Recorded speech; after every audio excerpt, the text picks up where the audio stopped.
इसकी प्रकृति कैसी होगा, जैसे जहां भी कोई दिक्कत होगी जरूर बताइएगा। भारतीय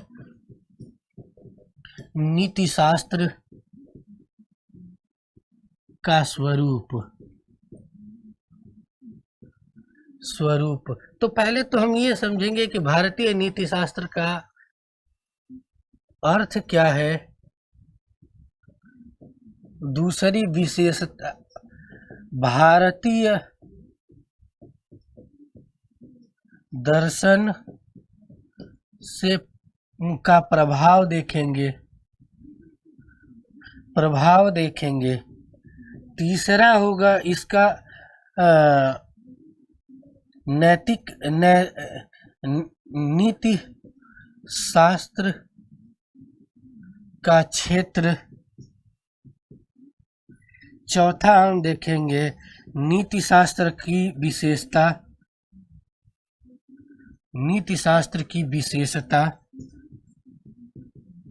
विशेषता। उसके बाद पांचवा हम ये देखेंगे इसमें क्या क्या पढ़ना है। इन सभी विषय वस्तुओं पर थोड़ी सी चर्चा होगी, उसके बाद ही कोई चीज़ों को समझने का प्रयास किया जाएगा। एक एक छोटे छोटे आयाम को समझा जाएगा। जहाँ पर भी जिसको दिक्कत होगी जरूर कमेंट करके बताना। मैं बहुत बढ़िया से, जितना आप लोग कमेंट करके मूल्यांकन करना उतना ही मैं खुलूँगा, क्योंकि संवाद विधि, सुकरात ने कहा था ना कि संवाद विधि ज्ञान प्राप्ति के सबसे बेस्ट विधियों में से एक है। तो यहाँ पे संवाद के आधार आपके कमेंट हैं। हम एक दूसरे से इसी भाव से जुड़ेंगे। तो आप लोगों के कमेंट जरूर हमारे लिए अपरिहार्य होंगे। तो कृपया अपने कमेंट का जरूर प्रयोग करके हमें मूल्यांकित करने का प्रयास करिएगा। अब जैसे बात आती है नीति शास्त्र के अर्थ को, तो नीति शास्त्र क्या होता है? नीति शास्त्र के यदि परिभाषा के संदर्भ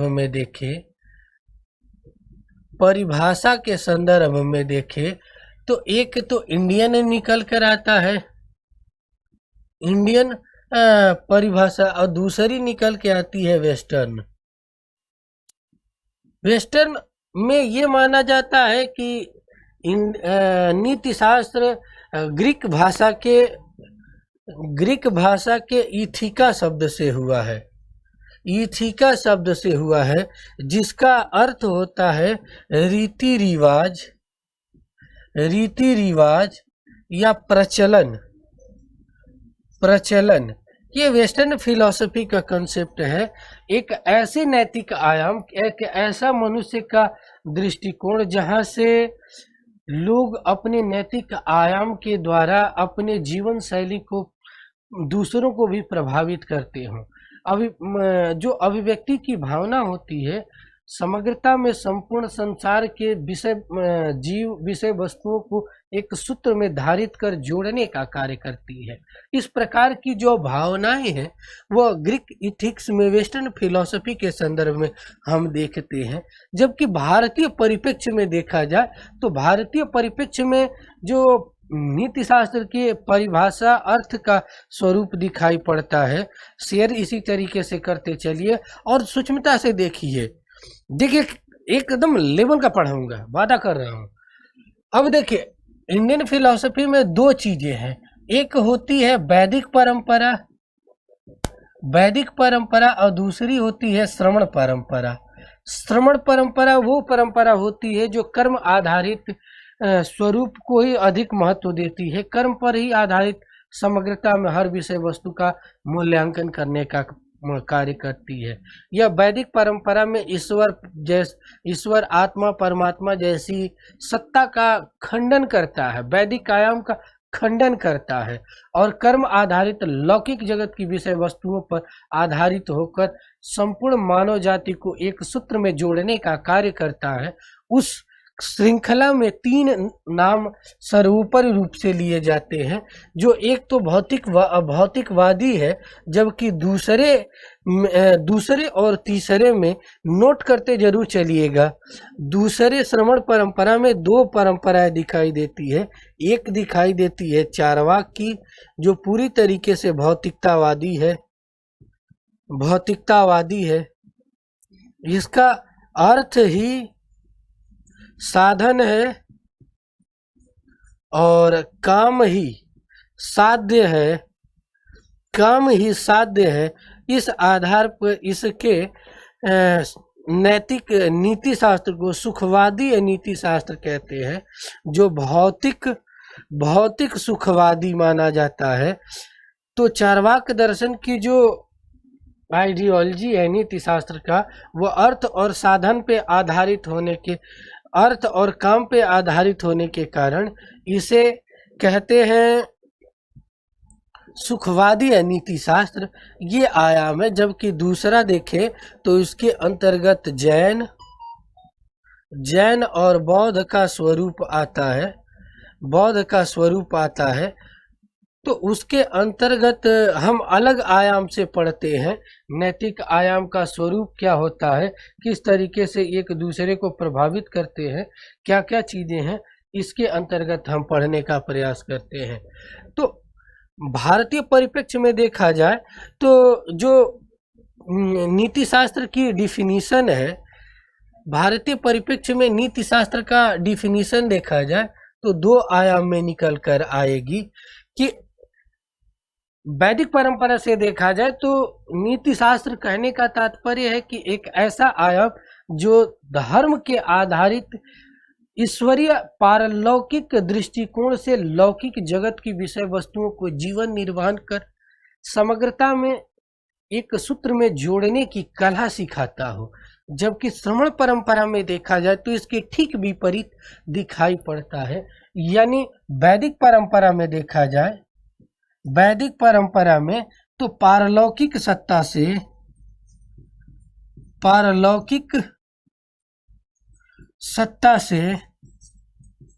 लौकिक सत्ता का मूल्यांकन होता है। जबकि श्रवण परंपरा के अंतर्गत देखा जाए तो लौकिक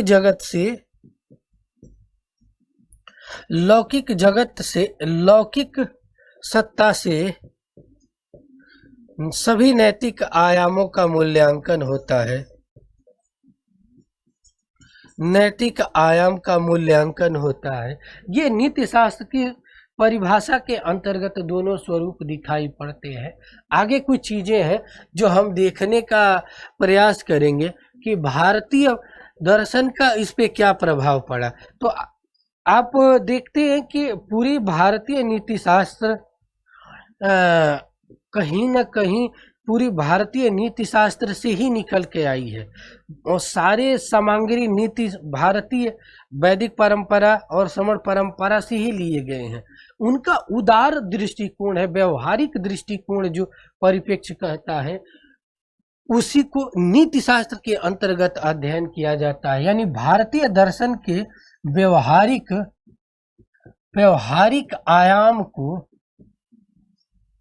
आयाम को हम नीति शास्त्र के अंतर्गत पढ़ने का प्रयास करते हैं।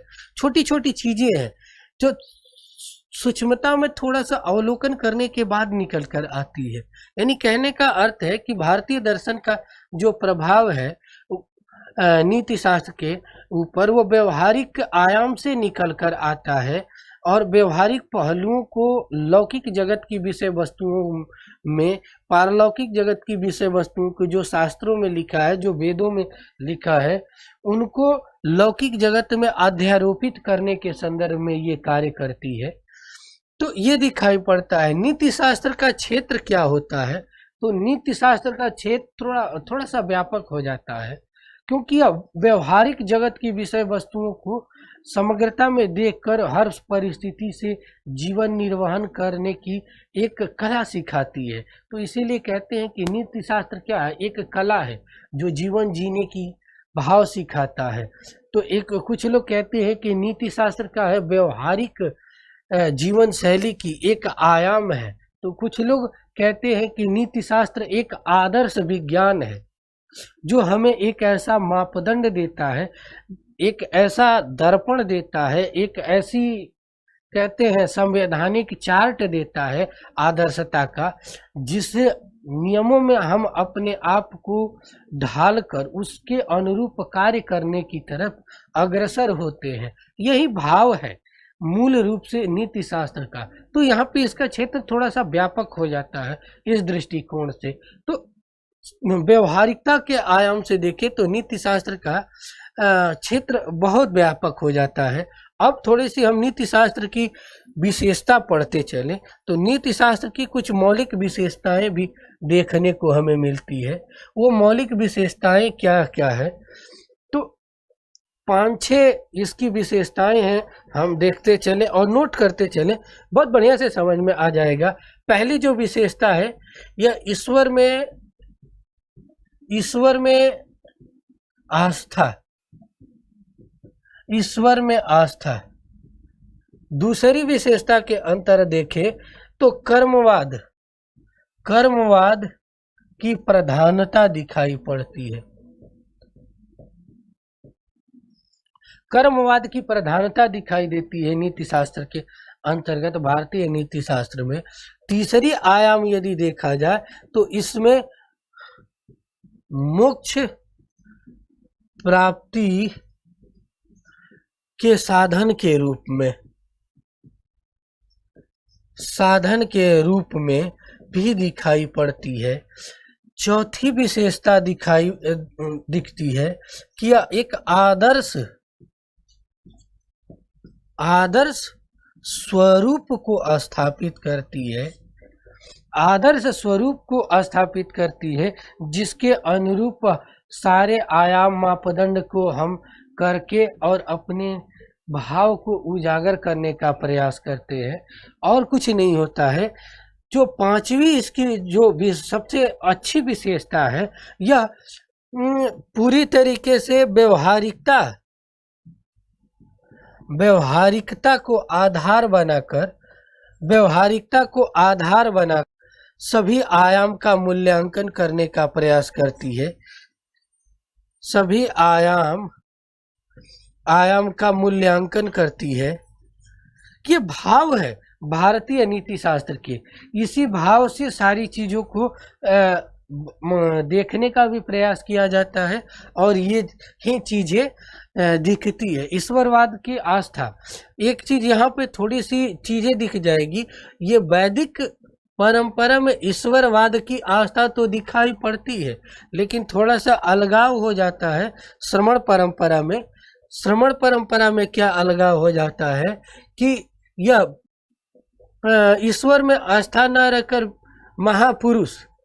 महापुरुष में आस्था रखती है, और इस महापुरुष के संदर्भ में भगवान बुद्ध है और जैन को सर्वोपरि मान लिया जाता है। जहाँ बौद्ध धर्म के लोग बुद्ध को ईश्वर के रूप में आगे चलकर मान लिए, वहीं जैन धर्म में जैन तीर्थंकरों को ईश्वर के सन्निकर्ष मानकर पूजा पाठ जैसी पद्धति को स्वीकार किए। यह कहीं न कहीं उनके द्वारा कहे गए शब्दों के भाव की अभिव्यक्ति में सराबोर होकर वह धर्म की हर ज्ञानमय चीजों का सोपान करते हैं। यही भावना श्रमण परंपरा में दिखाई पड़ती है, जबकि वैदिक परंपरा में यह भावना वेद शास्त्रों द्वारा रचित ज्ञानमय गंगा में डुबकी लगाते हुए अपने भाव को उजागर करने का जो कार्य करता है, उसे हम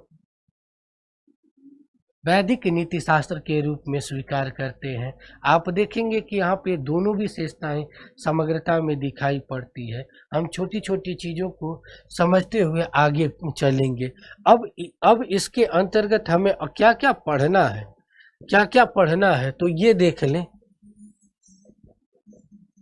हमें पढ़ना क्या क्या है। पढ़ना क्या क्या है, इसमें पढ़ना क्या क्या है, ये चीजें देख लिया जाए। तो पढ़ने का मतलब है कि वैदिक नीति शास्त्र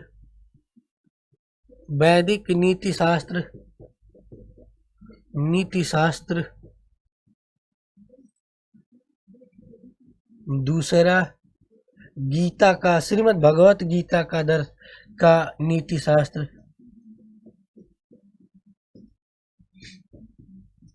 नीति शास्त्र।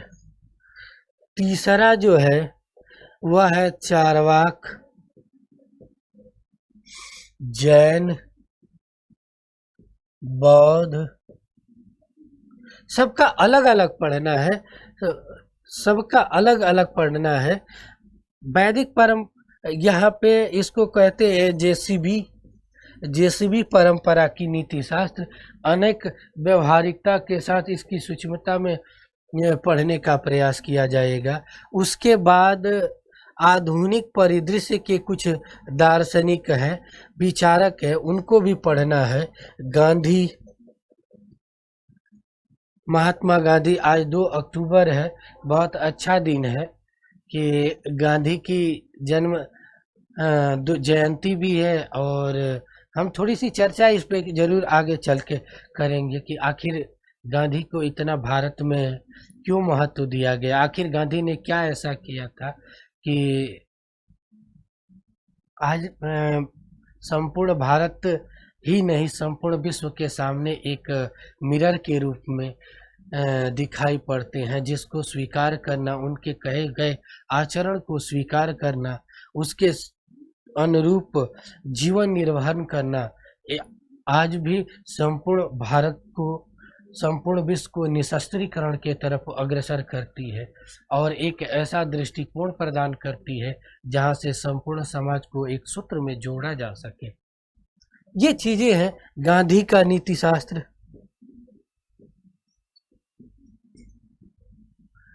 नीति शास्त्र।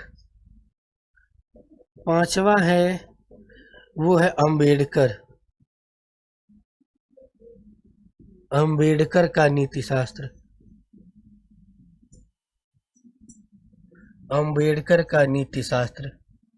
बाबा साहब अंबेडकर के एक खासियत थी कि वो व्यवहारिकता के आधार पर हर विषय वस्तु को देखकर मूल्यांकन करते थे। थोड़ी सी 1-2 कमियां भी मुझे लगती है गांधी और अंबेडकर की। एक मेरी किताब जब मैं लिख रहा था तो देखो, मेरी मानना है ना कि किसी चीज की आलोचना करो, कमियों को आलोचना करो, वो सीधे सीधे नकार मत दो।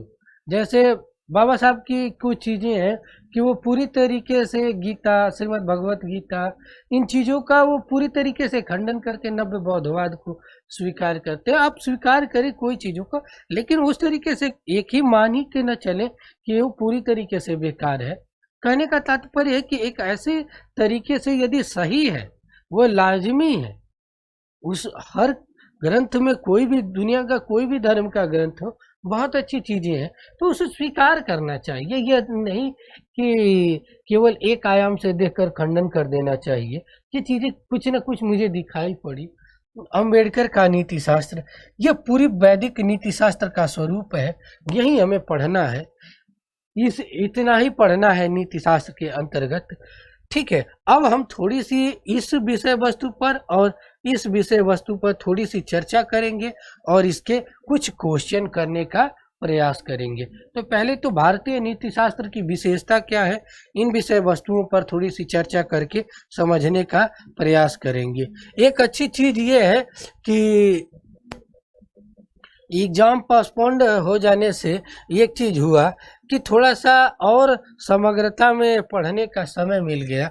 नहीं तो मुझे लगा था कि हो सकता है कि पहले ही आयाम में करा दे तो जितनी मेहनत करे उसको हम समझने में समय लग जाएगा, तो इसीलिए जल्दी जल्दी करवा रहा था। अब थोड़ा सा और स्थिर होके पुश करके और समग्रता में पढ़ने का प्रयास किया जाएगा। तो मैंने बताया भारतीय नीति शास्त्र का स्वरूप क्या है, भारतीय नीति शास्त्र की विशेषता क्या है, इसके साथ हमें क्या क्या इसमें पढ़ना है। पहले तो वेदों का नीति शास्त्र।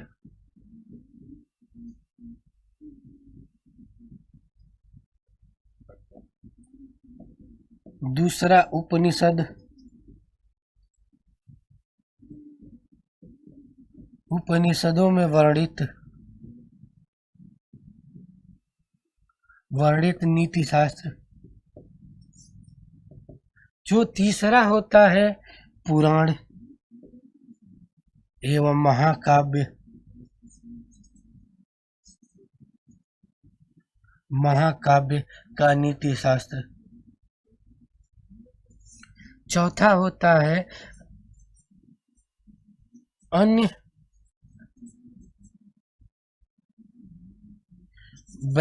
अन्य वैदिक ग्रंथों में वर्णित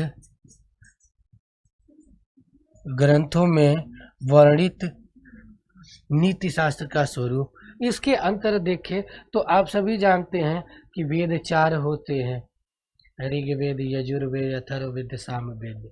तो ये सभी का अलग अलग विषय है। जैसे ऋग्वेद का स्वरूप क्या है, वो ज्ञानमय को उजागर करता है, ज्ञानमय स्वरूप को दिखाता है। यजुर्वेद क्या है, कर्मकांडी चीजों का है। सामवेद क्या है, वो गायन पद्धति से। अथर्ववेद क्या है, चिकित्सा और पूजा पाठ, जादू टोना से संबंधित है। ये चारों आयाम दिखाई पड़ते हैं।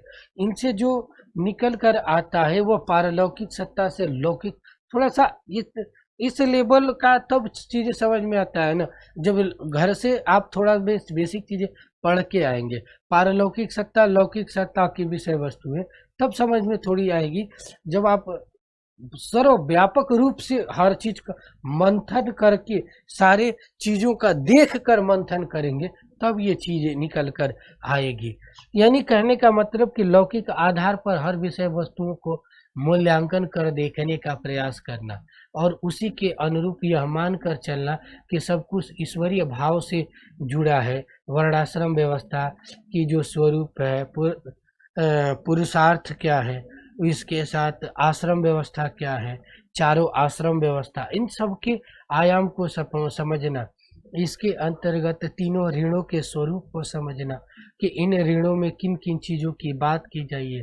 तो ये पितृ ऋण क्या होता है, ऋषि ऋण क्या होता है, और किस आश्रम में इसका मुक्ति का मार्ग प्रशस्त किया जाता है। इन विषय वस्तुओं पर चर्चा होती है कि भाव है। उसके बाद नीति शास्त्र की क्या क्या विशेषता थी, तो नीति शास्त्र की जो विशेषता थी मैंने पहले ही थोड़ा सा प्रकाश डाल के सूक्ष्मता में किया था, और मेरी कोशिश होगी कि नीति शास्त्र की विशेषता से कुछ ऑब्जेक्टिव क्वेश्चन कर लिया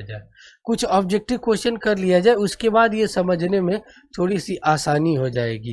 क्योंकि वैदिक नीति शास्त्र की तरफ चलेंगे तो वैदिक नीति शास्त्र के प्रश्नों को देखेंगे, जबकि भारतीय नीति शास्त्र की जो विशेषता है कि पुनर्जन्म, ईश्वरवाद, कर्मवाद में विश्वास रखता है, ये देश काल परिस्थितियों को व्यवहारिक आधार के आयाम से देखने के प्रयास करता है, सभी के कल्याण, सर्व कल्याण की बात करता है तथा सर्व मुक्ति की बात करता है।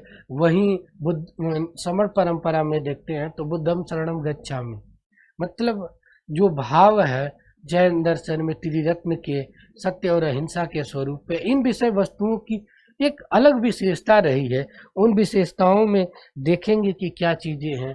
एक और विशेषता है कि भारतीय नीति शास्त्र प्रतिशोध की भावना से किसी को भी नहीं देखती है, सबको समान दृष्टिकोण से देकर एक सूत्र में जोड़ने का प्रयास करती है। भारतीय नीति शास्त्र कठोरतावादी नहीं है, बल्कि एक उदारवादी नीति शास्त्र है, क्योंकि हर चीज को समन्वित कर एक उदार और वैचारिक दृष्टिकोण अपनाकर हर आयाम को देखने का प्रयास करती है। भारतीय नीति शास्त्र की एक अलग विशेषता यह है कि भारतीय नीति शास्त्र, इसको लिख दें क्या बताइए, जो मैं बोल रहा हूँ लिख दें कि बोल दें तो हो जाएगा, कमेंट करके बताइए कि भारतीय नीति शास्त्र की विशेषता यदि आप लोग कहें तो लिखने में थोड़ा सा समय जाएगा और आप लोग पढ़ते चलेंगे तो वो चीजें हो जाएगी। पहला विशेषता है भारत नीति शास्त्र की विशेषता,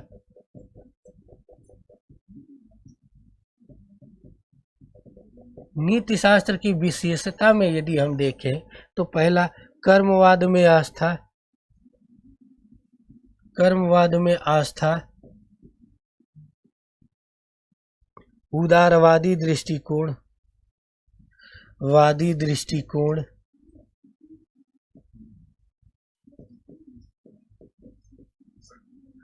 सर्वमुक्ति, सर्वमुक्ति या सर्व कल्याण, सर्व कल्याण की प्रधानता, सर्व कल्याण की प्रधानता, ईश्वर में आस्था, ईश्वर एवं महापुरुषों के वचन,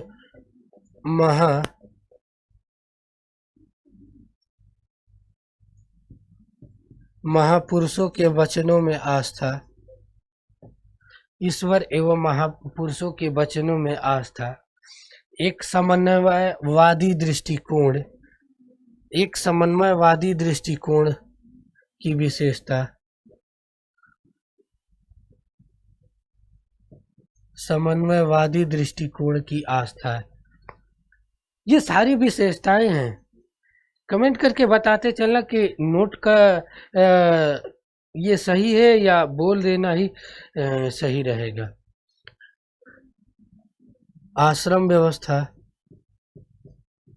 आश्रम एवं वर्ण व्यवस्था में आस्था, वर्ण व्यवस्था में आस्था, आश्रम एवं वर्ण व्यवस्था में आस्था, यानी पूरी तरीके से समाज को 4 वर्णों में बांटकर उनके गुण और कर्म के आधार पर हर विकास की बात करता है। यह भाव है भारतीय नीति शास्त्र का। चरम लक्ष्य मोक्ष की प्रधानता, सभी दर्शन में मोक्ष की प्रधानता दिखाई पड़ती है। सारी नैतिक आयाम में मोक्ष की प्रधानता दिखाई पड़ती है। एक दर्शन, चार्वाक दर्शन को छोड़ दिया जाए तो सभी दर्शन यह स्वीकार करते हैं कि जीवन का अंतिम लक्ष्य मोक्ष की प्राप्ति है। पारलौकिक सत्ता से लौकिक सत्ता का मूल्यांकन, ये भी विशेषता है। सहिष्णुता, सहिष्णुता पूर्ण दृष्टिकोण को धारित करना, ये सारी विशेषताएं हैं। इन विशेषताओं के आधार पर हम कुछ ऑब्जेक्टिव क्वेश्चन करने का प्रयास करेंगे। देखेंगे कि कौन कौन से क्वेश्चन हैं जो भारतीय नीति शास्त्र की विशेषता को उजागर और बताने का प्रयास करते हैं। तो देखते हैं कौन कौन सी कुछ विशेषताएं हैं।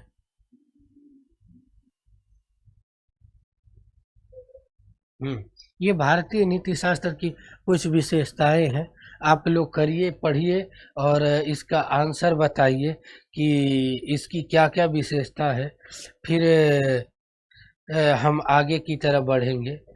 न केवल यूजीसी नेट के विद्यार्थी बल्कि यूपीएससी के भी जो विद्यार्थी जुड़े हों, उन्हें यदि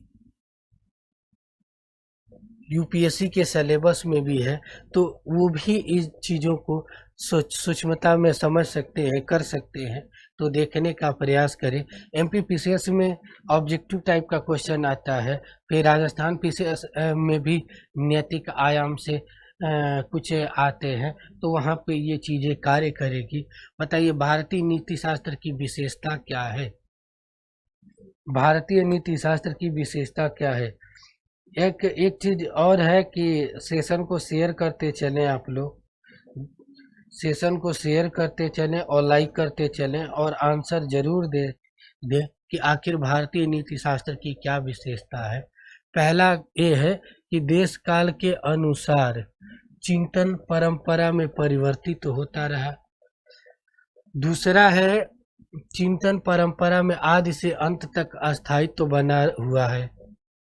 तीसरा है बाह्य का आक्रमणों से प्रभावित होकर चिंतन परंपरा स्वार्थ परिवर्तित हो गई। डी है वैदिक युग के चिंतन को ही आज भी स्वीकार किया जाता है। तो आप बताएं इसका आंसर कौन सा होगा? Please answer this question. इस क्वेश्चन का आंसर कौन सा विकल्प होगा? कमेंट करके बताएं। देखिए इसका मैं बता देता हूँ। देश और काल के अनुसार चिंतन परंपरा में परिवर्तन होता रहा है। समय समय पर हमारी जो पद्धति रही, जैसे जैसे लोग आक्रमण करते गए, जैसे जैसे अन्य धर्मों के का प्रभाव बढ़ता गया, सबको समाविहित कर सभी वसुधैव कुटुंबकम की भावना से हमारी फिलॉसफी और धर्म के आयाम रहा। तो यहाँ सभी धर्मों की मूल भावों को समझते हुए मूल्यांकन करने का प्रयास किया गया। तो यहाँ पे ज्योति,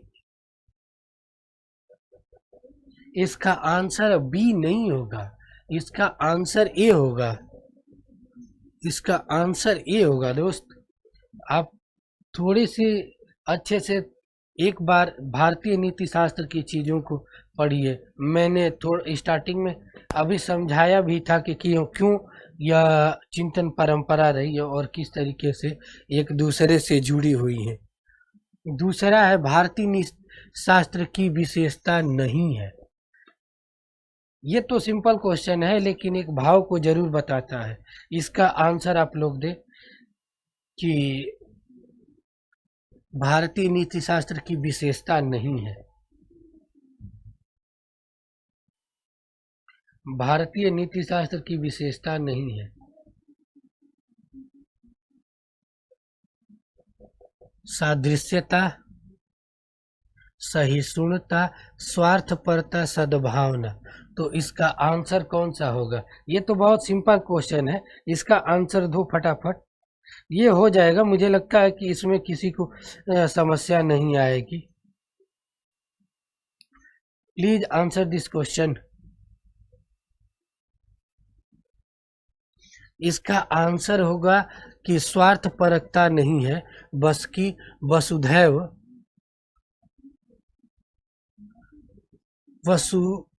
वसुधैव कुटुंबकम की जो भावना आती है सबके साथ में जोड़कर चलने की, वह भारतीय नीति शास्त्र की विशेषता मानी जाती है। तो इसलिए इसका विकल्प नंबर सी होगा।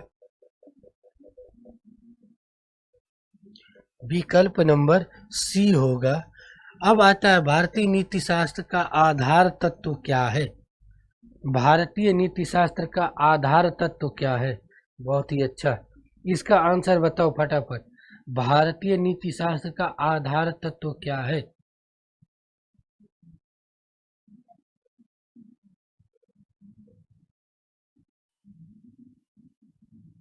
भारतीय नीति शास्त्र का आधार तत्व क्या है? भारतीय नीति शास्त्र पूरी तरीके से धर्म पर आधारित है, धर्म के आयाम के आधार पर आधारित है। इसलिए वर्ण आश्रम व्यवस्था कर्म की प्रधानता है, लेकिन सभी, यदि वैदिक परंपरा देखें चाहे श्रम परंपरा, सभी ने अपने धर्म के भाव को उजागर करते हुए मूल्यांकन करने का प्रयास किया है। इसलिए दिखाई पड़ता है कि भारतीय नीति शास्त्र की एक उत्कृष्ट व्याख्या, एक उत्कृष्ट विशेषता में धर्म को आधारभूत तत्व के रूप में स्वीकार करके सभी आयाम का मूल्यांकन किया गया है।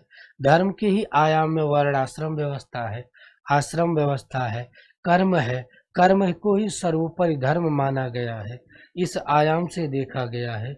इसकी विशेष, इसका बी हो जाएगा। इसका आंसर बताओ। ये आप लोग भारतीय नीति शास्त्र को स्वीकार नहीं है, भारतीय नीति शास्त्र को स्वीकार नहीं है।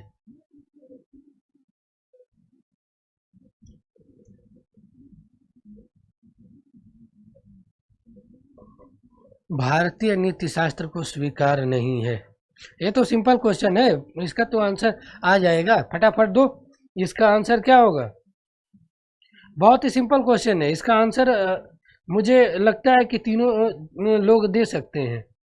जो इथिक्स की ज़्यादा जानकारी नहीं है वो भी दे सकता है, क्योंकि इसमें उस तरीके की चीज़ें है ही नहीं। यानी अहिंसा की भावना दिखाई पड़ती है, सत्य की भावना दिखाई पड़ती है, त्याग की भावना तो सब में व्याप्त है, यानी प्रतिशोध की भावना कहीं नहीं दिखाई पड़ती है भारतीय नीति शास्त्र में।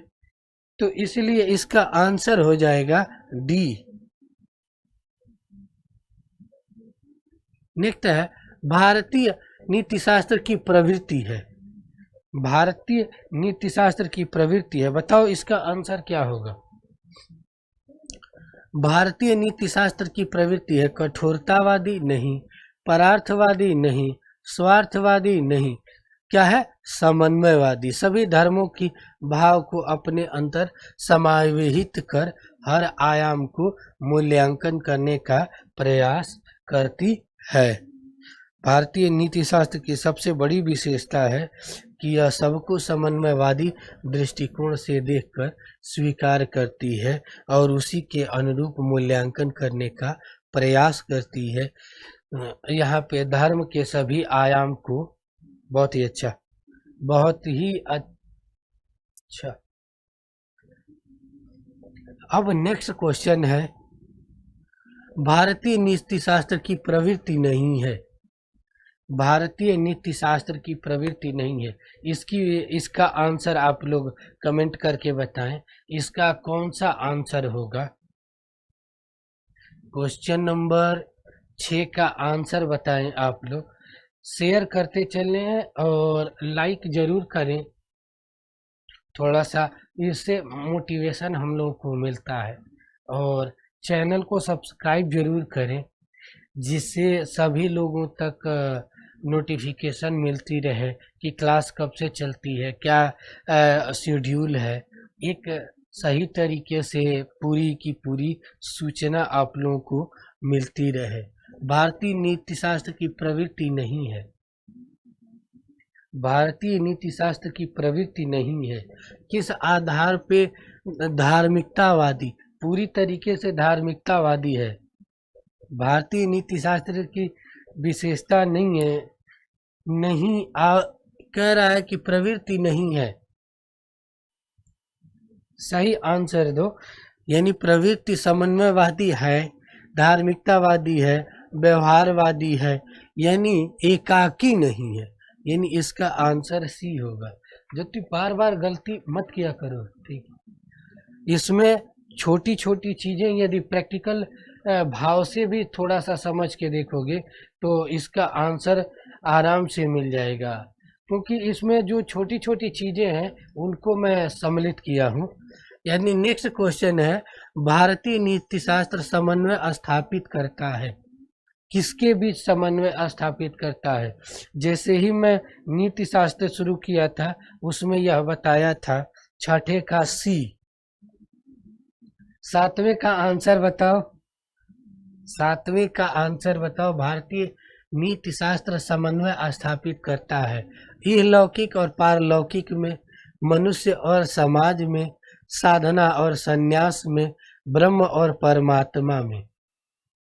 एकदम जो व्यवहारिकता से समझ आया है, जो व्यवहारिकता को हर चीज को देखा है, वो आराम से इसका आंसर दे पाएगा, क्योंकि कोई चीज ऐसी नहीं है जिसको एक सामान्य व्यक्ति न कर सके। क्यों? पहली चीज है कि हमारे धर्म में, हमारी जो संस्कृति है, वहाँ पे हर आयाम को ईश्वर के आधार पर देखकर हर चीजों को मूल्यांकन करते हैं। कहने का तात्पर्य है कि हमें कुछ भी होता है तो हम भगवान के ऊपर निर्भर करते हैं। यानी पारलौकिक और लौकिक चीजों के बीच समन्वय स्थापित करने का प्रयास किया गया है। एक ऐसा आयाम है भारतीय नीति शास्त्र का जिसमें संपूर्ण भारतीय नीति शास्त्र निखर के आती है। एक ऐसा दर्पण है, यदि ये कहें कि पारलौकिक सत्ता, आत्मा और परमात्मा एक ऐसे आयाम है जिसमें सारी लौकिक चीजें जाकर समाहित होती है। कुछ भी होता है तो हम भगवान के ऊपर जाते हैं। तो व्यवहारिकता में भी यदि थोड़ी सी चीजें देख के मूल्यांकन करने का प्रयास करेंगे आप, तो आसानी से हर क्वेश्चन का जवाब मिल जाएगा। मैंने पहले ही बताया था कि नीति शास्त्र, भारतीय नीति शास्त्र की एक सबसे बड़ी विशेषता है कि यह व्यवहारिकता को सबसे अधिक महत्व देती है। यानी व्यवहारिक चीजों को आधार बनाकर सारी चीजों को देखने का प्रयास करती है। यह बात सत्य है कि इस व्यवहारिकता का दर्पण पारलौकिक सत्ता है और उस पारलौकिक सत्ता में ईश्वर स्वरूपर है। भगवान राम का जो आचरण है उसके अनुरूप ही हमें बनने का प्रयास करना चाहिए।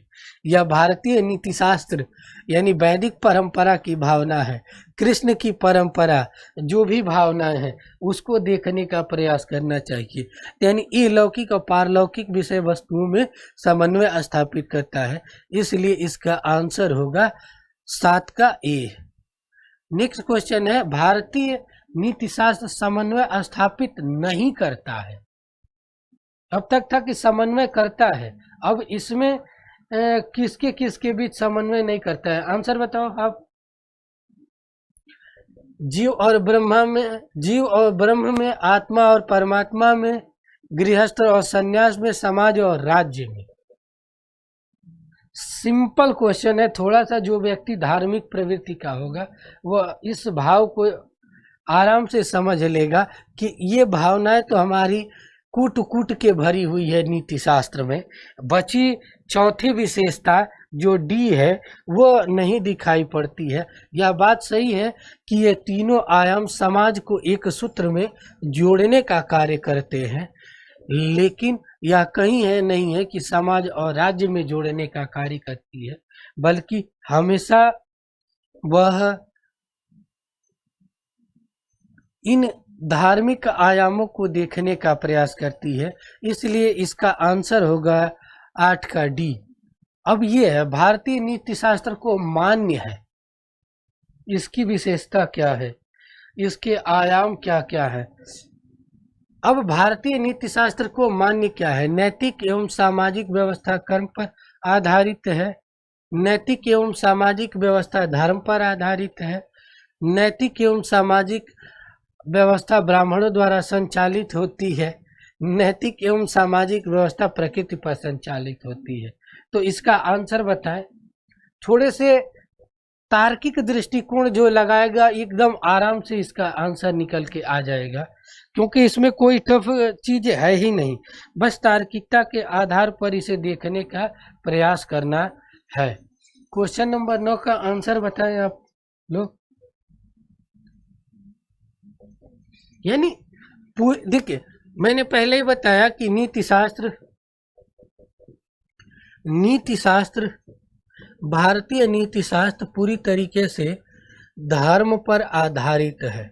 चाहे बौद्ध धर्म हो, जैन धर्म हो, चाहे वैदिक धर्म हो, सभी धर्म पे आधारित है। यानी नैतिक आयाम भी धर्म के ही आधार पर स्थापित होगा। अब देख लीजिए कि विकल्प में कौन सा धर्म और नैतिकता है जो समाज को एक सूत्र में जोड़ने का कार्य करता है। तो आप देखेंगे क्या है आंसर? 8 का डी। तुम इतना पीछे क्यों हो? क्वेश्चन नंबर 9 करवाते हैं तो आंसर 8 का आता है। इसका आंसर बताओ।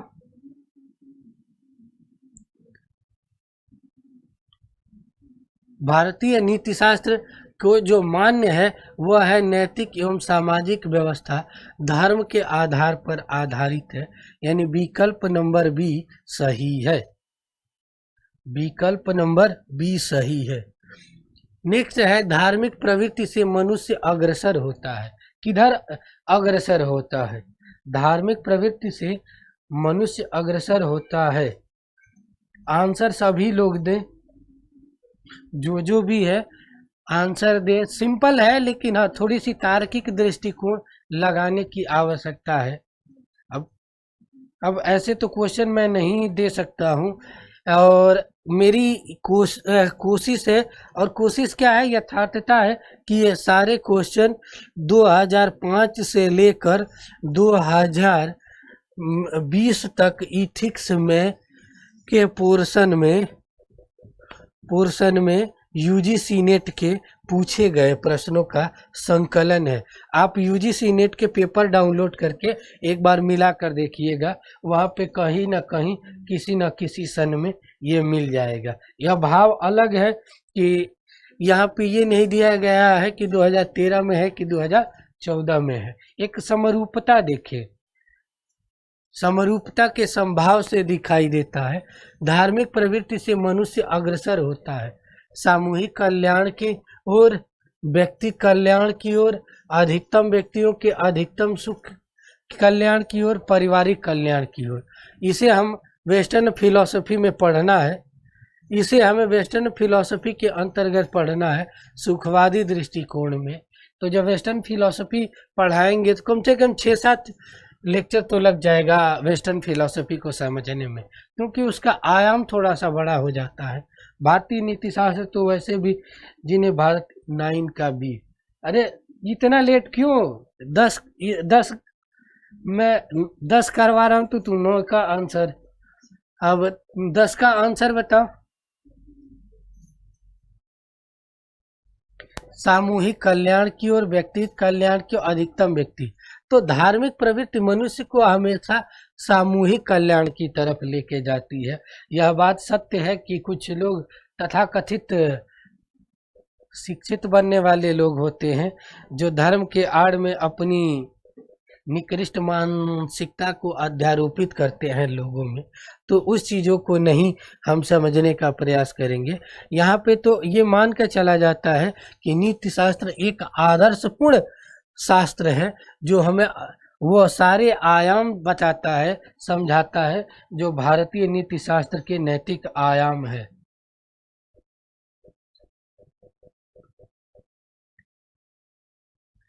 कमेंट लेट से पहुंच रहा है, हाँ कमेंट लेट से ही तुम्हारा पहुंच रहा है। तो ये सामूहिक कल्याण की ओर अग्रसर करने का बात करती है। नेक्स्ट क्वेश्चन है, मनुष्य में समाज सेवा की भावना की उत्पत्ति का कारण है। मनुष्य में समाज सेवा की उत्पत्ति का भाव है, जो फ्री में हम लोग पढ़ा रहे हैं हर चीज को, या कहीं ना कहीं एक तो भावना भारतीय नीति शास्त्र का दिखाई ही पड़ता है कि सबका कल्याण हो। यह बात सही है कि सबका कल्याण में अपना हित भी निहित होता है, लेकिन यहाँ पे चाहे आप 15,000 20,000 रुपया देकर, हाँ आंसर सही है, बहुत बढ़िया, इसी तरीके से फटाफट करो, अच्छा लगेगा। मनुष्य में समाज की भावना की उत्पत्ति का कारण है, सही बात है, धार्मिकता। समाज का भय नहीं, दंड का भय नहीं, और यही धार्मिकता ही है जो संपूर्ण समाज को एक सूत्र में जोड़ने का कार्य करती है। अन्यथा जो भाव है वह अलग ही दिखाई पड़ता है, इसलिए इसका आंसर बी होगा। अब क्वेश्चन नंबर 12 का आंसर बताओ। भारतीय नीति शास्त्र की सर्वाधिक उपयुक्त विशेषता है। भारतीय नीति शास्त्र की सर्वाधिक उपयुक्त व्यवस्था क्या है? वर्ण व्यवस्था की विवेचना। यह बात सही है कि भारतीय नीति शास्त्र में वर्ण व्यवस्था है। वर्ण व्यवस्था गलत कहाँ से हुई? वर्ण व्यवस्था उत्तर वैदिक काल में आकर गलत होने लगी, जब इसको जाति आधारित बनाने लगे। धर्म के विश्लेषण, थोड़ा सा सोच लो। वर्ण व्यवस्था की विवेचना, धर्म का विश्लेषण, व्यापक दृष्टिकोण, सामूहिक कल्याण की भावना। थोड़ा सा विचार करो, देखो इसका आंसर मिल जाएगा। यह बात सही है कि धर्म का विश्लेषण करती है, लेकिन धर्म के साथ व्यवहारिकता और सर्व कल्याण की भावना भी रहती है। और जैसे ही सर्व कल्याण की भावना, वसुधैव कुटुंबकम की भावना दिमाग में आएगी, वहाँ पे विकल्प नंबर डी पूरी तरीके से तार्किक सार्थक भाव को उजागर करने का प्रयास करेगा, इसलिए इसका आंसर डी हो जाएगा। नेक्स्ट है, भारतीय नीति शास्त्र में सर्वाधिक महत्व प्रदान किया गया है। इसका ये सिंपल क्वेश्चन है, इसको आराम से बता ले जाओगे। आध्यात्मिकता को, भौतिकता को, धार्मिकता को, सांसारिकता को सर्वाधिक महत्व दिया गया है। सर्वाधिक महत्व दिया गया है। किसको दिया गया है? हर आयाम को किस आधार पर देखने का प्रयास किया गया है? तो हर आयाम को आध्यात्मिकता के आधार पर देखने का प्रयास किया गया है। भारतीय नीति शास्त्र की एक विशेषता है कि हर आयाम को आध्यात्मिकता, धार्मिकता की भावना से ग्रसित होकर मूल्यांकन करने का प्रयास किया जाता है। यानी यहाँ पे विकल्प नंबर ए सही हो जाता है।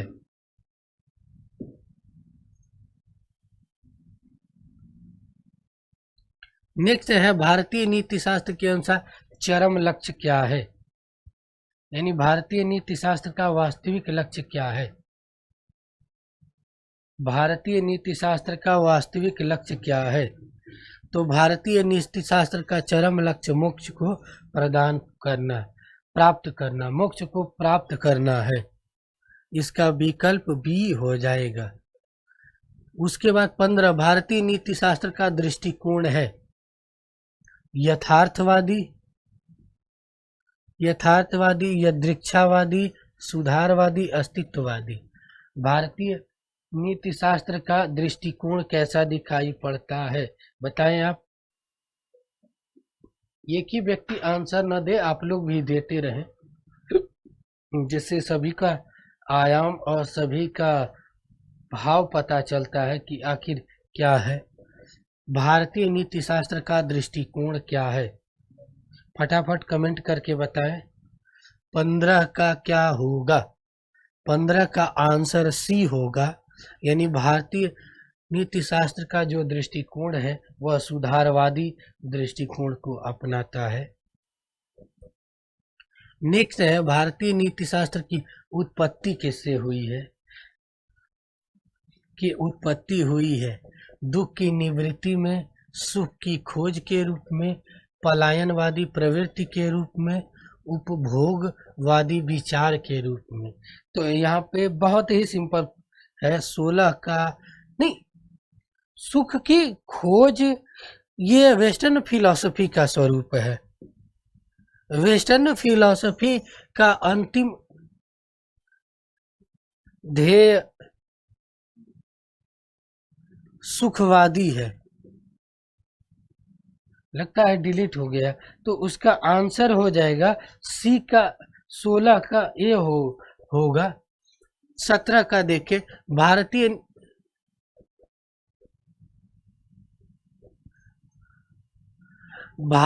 नीति शास्त्र स्वीकार करता है व्यक्ति अपने कर्म के अनुरूप फल नहीं पाता है, व्यक्ति अपने कर्म के अनुरूप फल पाता है। कभी कभी व्यक्ति अपने कर्म के अनुरूप फल पाता है, व्यक्ति अपने कर्म का फल मनमाने ढंग से पाता है। ये तो सिंपल क्वेश्चन है, जो इथिक्स पढ़ा है वो भी दे देगा और जो नहीं पढ़ा है वह भी दे देगा कि व्यक्ति को अपने कर्म के अनुरूप ही फल मिलता है, यानी व्यक्ति को अपने कर्म के अनुरूप ही फल मिलता है। 17 का आंसर कमेंट करके बताओ।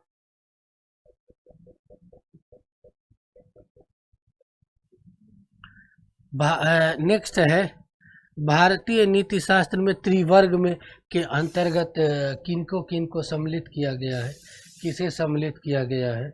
17 का भी। 18 का आंसर बताओ।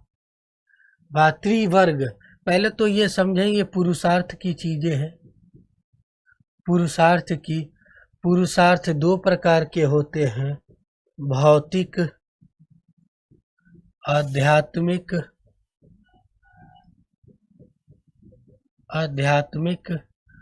भौतिक 2 होते हैं, अर्थ और दूसरा काम। यह साधन है, यह साध्य है। ये 2 है, धर्म और मोक्ष। यहाँ भी यह साधन है और ये साध्य है। इस तरीके का चार्ट बना लीजिए, इस तरीके की चार्ट बना लीजिए। भारतीय नीति शास्त्र में जो पुरुषार्थ का स्वरूप दिखाई पड़ता है, इसको देखिए। 18 का डी, काम धर्म मोक्ष। पहले इस चार्ट को बनाओ आप लोग, पहले इस चार्ट को बनाओ पुरुषार्थ के संदर्भ में, फिर मैं आपको सारे आयाम को समझाता हूँ। इस चार्ट को बनाओ फिर मैं समझाता हूँ। त्रिवर्ग, देखो त्रिवर्ग का मतलब एक ऐसा वर्ग जिसके अंतर्गत लौकिक जगत की चीजें आती है। जिसके अंतर्गत लौकिक जगत की विशेष वस्तुएं आती है।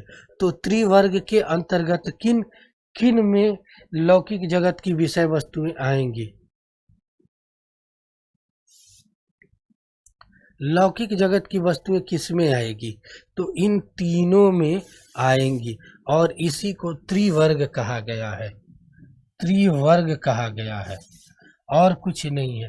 अर्थ काम धर्म यही त्रिवर्ग है, और इसी के स्वरूप को त्रिवर्ग के रूप में शामिल किया गया है।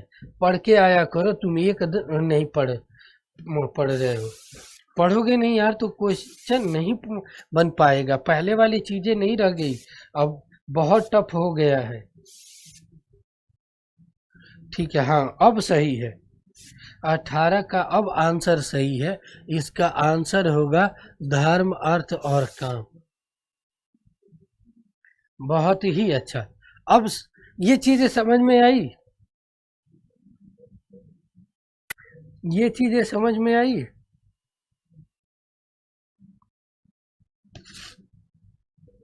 नेक्स्ट क्वेश्चन है, भारतीय नीति शास्त्र का प्रमुख आधार नहीं है।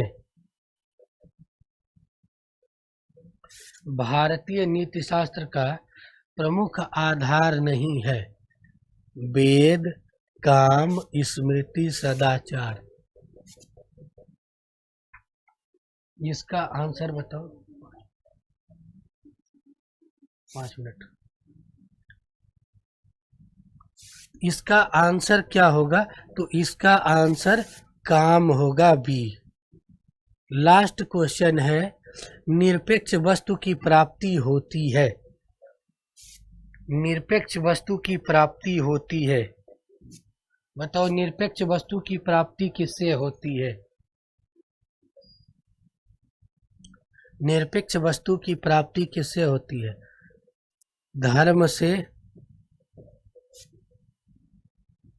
और मोक्ष से। यानी ये साधन है, यह साध्य है। दोनों में एक ही ये समानता है, इसलिए इसका विकल्प नंबर डी सही होगा। तो भारतीय नीति शास्त्र की विशेषता से यह 20 प्रश्न थे। आशा करता हूं कि आप लोगों को भारतीय नीति शास्त्र की विशेषता बखूबी समझ में आई होगी। और जो भी डाउट होगा, यदि किसी को भी किसी प्रकार की डाउट हो तो पूछ सकता है। अब यहाँ पे कुछ चीज़ें जरूर मैं स्पष्टीकरण कर देना चाहता हूँ। कल यूजीसी नेट की क्लास नहीं होगी, बल्कि 7 बजे 7 AM से 9 AM तक ISPCS पे क्लास होगी। ISPCS चैनल पे, ISPCS एग्जामपुर के चैनल पे। तो वहाँ पे आप लोग जो भी यूपीएससी की तैयारी करना चाहता है, कर रहा है, वो जुड़े और इस चीज़ों को समझने का प्रयास करें। तो भारतीय नीति शास्त्र से संबंधित जो भी चीज़ें थी बखूबी हमने बताया।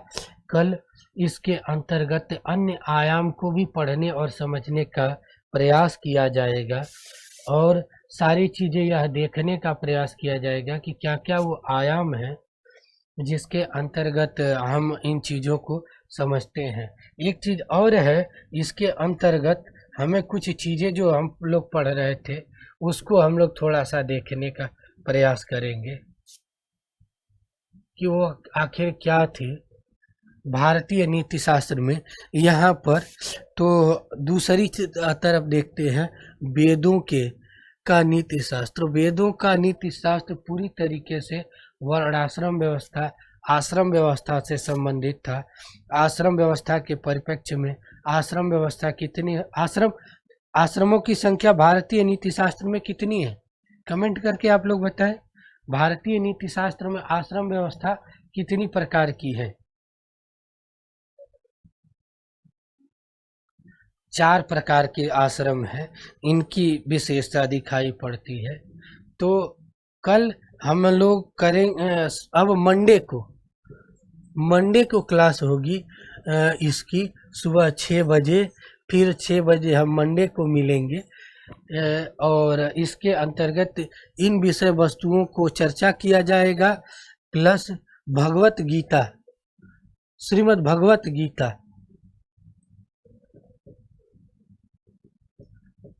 श्रीमद् भगवत गीता, श्रीमद् भगवत गीता को अच्छे से पढ़ाने का कार्य किया जाएगा, समझने का कार्य किया जाएगा और वो हर पहलू को देखने का प्रयास किया जाएगा। तो आज के लिए इतना ही।